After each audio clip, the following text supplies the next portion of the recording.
கன்னியாகுமரியில் சாம்பார் பண்ணணுன்னா ஒரு 7 காய் 9 காய் போட்டு தான் சாம்பார் பண்ணுவாங்க. காய்கறி கடைகளில் போய் நம்ம சாம்பார் காயின்னு கேட்டாலே அவங்க 50 ரூபாய்க்கு எல்லா காயும் மிக்ஸ் பண்ணி கொடுப்பாங்க. கத்திரிக்காய், முருங்கைக்காய், வாழைக்காய், சேனக்கிழங்கு, வெள்ளரிக்காய், புடலங்காய் அந்த மாதிரி. நம்ம அதில் அவியலும் பண்ணி சாம்பாரும் பண்ணலாம். ஒரு 15 வருஷத்துக்கு முன்னாடி 5 ரூபாய்க்கே எல்லா காயுமே கிடைக்கும்.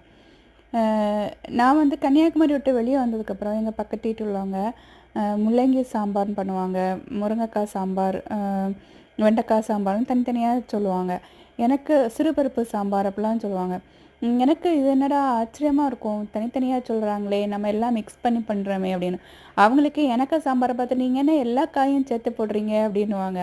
எனக்கு கொத்தவரங்காய் இல்லாட்டாலே சாம்பார் பண்ண வராது. அந்த மாதிரி நம்ம ஒவ்வொரு ஊருக்கும் ஒவ்வொரு பழக்க வழக்கங்கள் இருக்கும். இப்போ